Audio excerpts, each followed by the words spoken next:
estas diferencias topográficas y ambientales hizo que las características de planificación urbana hayan sido también diferentes. Entonces, en las tierras bajas mayas estamos encontrando eh,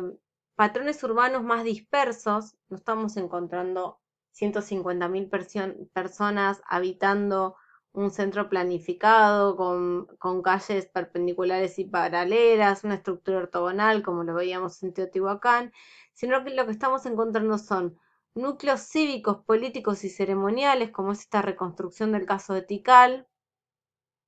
donde justamente en este núcleo centro político reside la élite,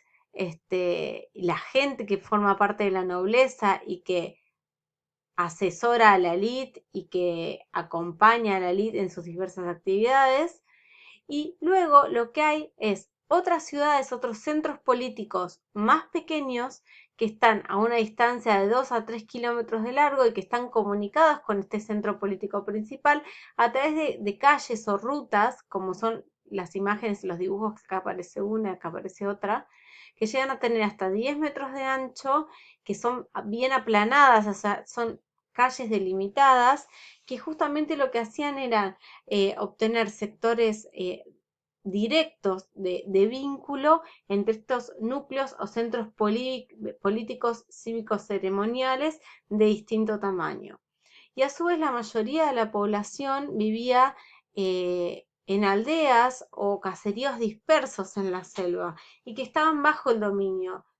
político de este estado. Entonces fíjense que el patrón de asentamiento, las características urbanas son diferentes a las que vimos la clase pasada para el caso de Teotihuacán y a su vez son diferentes a las que vimos para el caso también de los zapotecas. En el caso de los zapotecas se parece mucho más al urbanismo maya y es muy diferente al urbanismo teotihuacano. Este centro político estaba conformado por los monumentos principales, las clásicas pirámides de mucha altura y muy empinadas que nos vienen a la mente cuando pensamos en México prehispánico, sobre todo en el área maya. Y en estas estructuras piramidales, sobre todo lo que habían eran templos que estaban en la cima y muchas de estas pirámides lo que eran también eran tumbas, es decir, en la cima estaban los templos, pero a su vez había escaleras internas que llevaban hacia la base y que en esa base estaban las tumbas. Entonces, fíjense la lógica incluso constructiva de estos monumentos que impactan por su monumentalidad y no solo por la monumentalidad, sino también por el color que tuvieron cuando fueron templos que estaban en uso, ¿sí? Porque están íntegramente pintados de diferentes colores, colores cremas, verdes, rojos, impactan por su belleza, impactan por su colorido, por su monumentalidad, pero en realidad la mayoría de ellos lo primero que se construye es la tumba del soberano y ahí se empieza a ir para arriba y construir el templo. Entonces fíjense de nuevo cómo esto nos lleva al concepto de monarquía hereditaria, es decir, cuando nace un posible heredero, ya se sabe que va a asumir el trono, que va a gobernar, y por lo tanto también ya se empieza a construir su tumba, porque su forma de gobierno también pasa hacia la otra instancia de la vida. Eh, Hay mucho arte mural, mucha escritura, mucha sofisticación vinculada a estos gobernantes. Todo eso que no veíamos en Teotihuacán. Que en Teotihuacán insisto en la comparación porque es lo que nos interesa marcar. La diversidad de estrategias, de formas de gobierno y de cómo esto que se vio materializado y se vio legitimado a partir de las distintas materialidades, sea la arquitectura, sea los objetos, sea el arte mural. En estas ciudades, en estos centros políticos también claramente todos tienen sus canchas de juego de pelota, numerosas estelas de piedras, que son estos monumentos grandes de piedra tallados, con escritura y con arte mural, pinturas,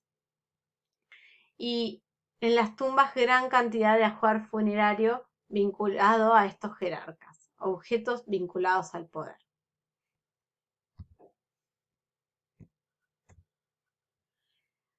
¿De qué vivía la sociedad maya? Bueno, a nivel de subsistencia, de productos básicos de subsistencia, la agricultura fue la clave de la economía y el cultivo de milpa, recuerden cuando estuvimos hablando de esto en el eje 3, que la milpa no solo implica un espacio de cultivo en particular, sino la combinación de una producción agrícola que combina el uso, el cultivo del maíz, las calabazas, el ají, los porotos, como los recursos claves. Bueno, y el maíz fue uno de los recursos principales en el área maya, y de hecho la deidad máxima de los mayas fue el dios del maíz, donde aparece representado justamente vinculado a la realeza, vinculado a los jerarcas, y acá hay una de las estelas de piedras más comunes que se consiguen, como un jerarca representando justamente al dios del maíz. La agricultura del maíz, si bien fue central, las tierras de la zona maya no son tierras muy fértiles, sino que son tierras que se agotan fácilmente. Hay zonas muy inundables y tierras que se agotan y que necesitan que haya un sistema de rotación de cultivos y descanso de la tierra cada 2 o 3 años. Esto limita la cantidad de parcelas disponibles a la vez para poder ser cultivadas. Sin embargo, lo que implementaron fue un sistema, por ejemplo, de terrazas en las zonas donde había laderas, de cerros. Al hacer terrazas, lo que uno hace es maximizar las superficies horizontales para poder cultivar y a su vez poder tener una buena distribución del agua en esos cultivos. Y a su vez también implementaron los campos elevados, que ya vamos a ver cuando veamos el caso azteca, que es el más conocido, que son las chinampas, pero los campos elevados lo que permiten es justamente elevar la superficie de la tierra, sobre todo si estoy diciendo que son zonas inundables, y a su vez al costado de cada uno de esos campos elevados están rodeados por especie de canales. Entonces el agua que está en esos canales sirve tanto como moderador térmico como una irrigación constante de los cultivos que se están desarrollando en esos campos elevados. Otro de los recursos principales fue la pesca, tanto la pesca de los ríos como de ambos océanos, ya que depende de qué estado maya o de qué ciudad maya estemos hablando, están más cerca del Pacífico o del Atlántico. También fue muy importante el tema del comercio. Todavía para esta época no hay una clara evidencia de la existencia de una moneda, como sí vamos a ver para el caso azteca, así que no sabemos cómo fueron medidas esas relaciones de intercambio, pero sí se sabe que era fundamental tanto el cacao, el algodón y la obsidiana como recursos centrales que llegaban a estas zonas a través del comercio. Y también la economía se basó obviamente en el pago de tributos de esos estados vasallos que pasaban a formar parte de un estado más grande como fue Tikal o que fue Calakmul. En esta diapositiva ustedes ven ejemplos de escritura jeroglífica que combina tanto símbolos como dibujos, ¿sí? Y son de 2 códices. Los códices son los libros prehispánicos, ¿sí? Algunos códices originales se conservan, otros códices fueron quemados y otros códices fueron enviados a escribir. Entonces, cuando veamos los códices aztecas, vamos a ver que en muchos casos hay como traducciones en español escritas al costado, que los mismos cronistas anotaban, y esos códices en general fueron pedidos para que sean hechos por los escribas nativos como una forma de registro. ¿Sí? Acá, por ejemplo, lo que sabemos y lo que pueden ver en la bibliografía es que, por ejemplo, los puntos y las rayas representan números, tenía un sistema vigesimal, si no me equivoco, y las rayas significan equivalen al número 5 y los puntos al número 1, y a su vez estos símbolos equivalen a palabras o a ideas también. Entonces, la combinación de colores, el orden de estos símbolos en el papel, todos esos elementos en conjunto influyen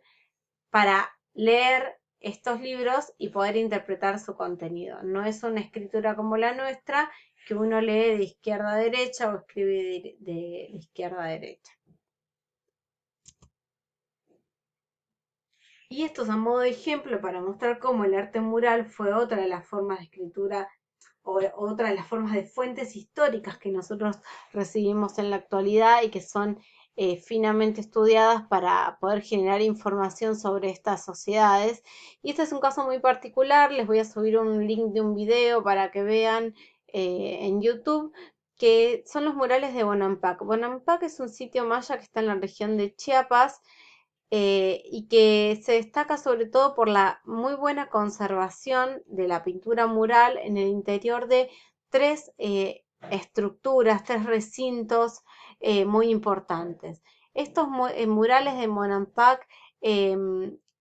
muestran el primero de ellos a un dinasta que está preparando una danza que se le dice la danza del inframundo, y hay un sector de las paredes con los nobles dialogando, hay otro sector con músicos, ¿sí? O sea, eso nos representa, nos da una idea de cómo serían determinados rituales o determinadas festividades o determinadas situaciones de negociaciones políticas. También nos da la pauta de la diversidad social que había al interior de la nobleza, la especialización del trabajo, las vestimentas de estos individuos. Nos da muchos elementos para imaginarnos a la vida de los mayas como funcionando, ¿sí? La segunda de las cámaras muestra también pintado íntegramente en las paredes y en el techo una batalla de lucha cuerpo a cuerpo y con hombres vencidos. em, y la tercera cámara muestra una ceremonia que incluye bailes y personas que están vestidas de forma suntuosa. Algunos creen que esta tercera cámara tiene que ver con la representación de asunción de un dinasta al poder, y que la cámara anterior tenía que ver justamente como en la demostración de su poderío en hazañas de guerra. Bueno, esto está en discusión. Al menos la información a la que accedí muestra que esto está en discusión, pero sí que ayudó a entender en muchos aspectos cómo estas construcciones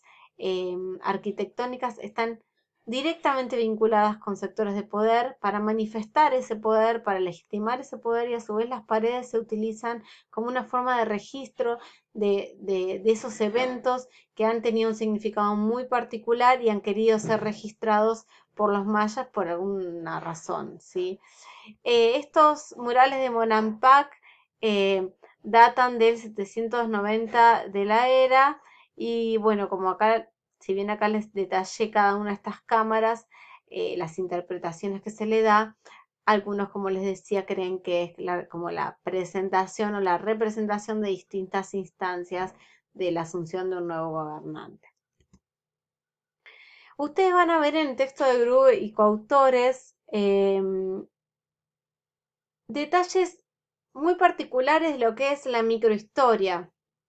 No nos vamos a detener en la materia en eso, no nos interesa eso, sino que nos interesa es entender los procesos que ocurrieron, la estructura política que tenían, las formas de gobierno, las formas de dominación y los elementos que podamos obtener para entender la vida cotidiana. Entonces, cuando lean este trabajo, léanlo junto con la guía de análisis y tratamiento de la información, que las preguntas que allí están los van a guiar para entender a qué apuntamos y qué esperamos que ustedes comprendan y recuerden de este trabajo. Muy sintéticamente yo les voy a decir, bueno, qué pasó con Tikal, sobre todo, y con Calakmul. Y cuando veíamos la clase pasada el ejemplo de Teotihuacán, habíamos hablado de que conocíamos la presencia de un sector militar de Teotihuacán a partir de las estelas de piedra que aparecían talladas en distintos sitios mayas, entre ellos en Tikal, porque en Teotihuacán no había registros de un sector militar ni de la ejerción de la violencia militar en la ciudad. Era como una ciudad más de los dioses, más sagrada. Al menos eso era lo que se quería transmitir desde los sectores de mayor poder o los templos de la ciudad de Teotihuacán. Sin embargo, Tikal nos ayuda a entender que Teotihuacán sí se manejó también con un sector militar interesante.